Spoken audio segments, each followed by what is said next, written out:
German ambassador to South Africa is Martin Schafer, who joins us now via Skype. Ambassador, good afternoon to you. So first of all then, an update on the status of this group, and I'm assuming that at this time they're all safe. Good afternoon to you and to all your spectators, and thank you for the opportunity to give my point of view on what is happening there. I think the first thing that needs to be said is that Germans, South Africans, Chinese, Americans, whoever, we are in this together, and we have to abide by the rules and regulations that are given to us here in South Africa and elsewhere. So my call is to each and everyone that this first day of the lockdown has happened to accept the restrictions that come with that as an enlightened citizen. As people that understand the risks at stake, it is absolutely essential that everybody accepts the rules and lives by them, because the social distancing is a question of survival of many people. I think that is very important to say that before. And now, indeed, I have been in touch with a couple of the Germans of this bus, and for me, the situation has been as follows. They have been in South Africa since the 6th of March. They were mostly in the Cape area.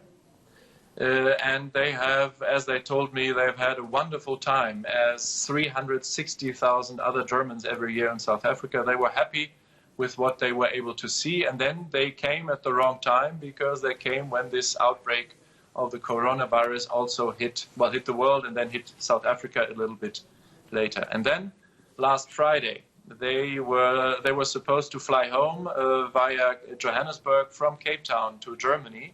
And on the flight from Cape Town to Johannesburg last Friday, their flight was cancelled. So they got stuck in Johannesburg. They tried their very best to find some proper accommodation, and they have been trying and struggling to get home, like approximately 7, maybe 10,000 Germans in the country. And now, yesterday afternoon, they were in a hotel in Johannesburg, and they were told by management of the hotel to vacate their premises because they needed to be tested. So they went with all their stuff. They were given a bus, and they were told that they were going to be taken to a place where they were going to be tested. Now, and that was not a fun ride, and certainly not a joy ride, because they crisscrossed Johannesburg for the next 12 hours in order to find a place where they could be tested. At the end of the day, they found a place where they were tested. They were tested, and then they were apprehended at a roadblock in Johannesburg, as your reporters have reported and find out. So you see, this is, and I would like you and your listeners to put yourselves in the situation of those people. This is a group of 13 Germans. Most of them are beyond the age of 60. Some of them are even older than 70. They have exactly the same fears and apprehensions that we all have with a view to an infection by the coronavirus. And more so, they are in a country that is strange and a stranger to them. They are afraid, and they were told to go get tested, and they did everything at that moment what they were asked for. Can you imagine what happens to you when you are 12 hours in a bus going back and forth with no bed inside, with no food being given, with no drinks for you?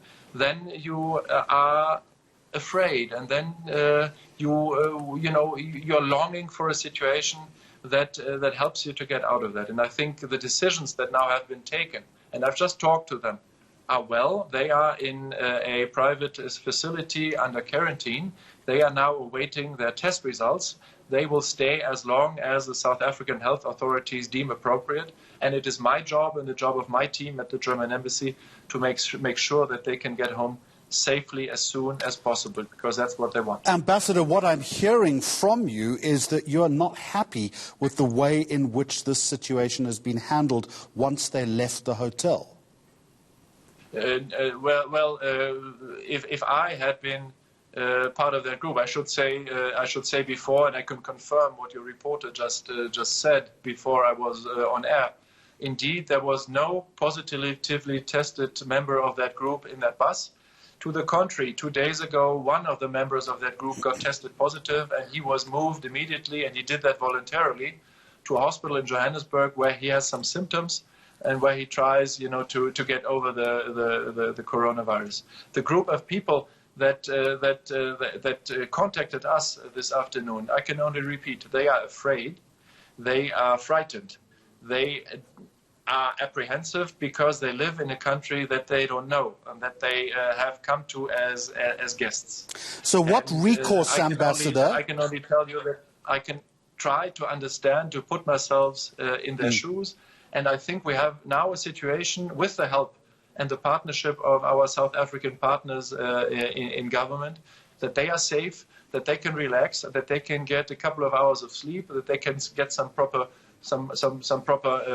nourishment and some food, and then things will be fine. I don't have any criticism to voice to anybody.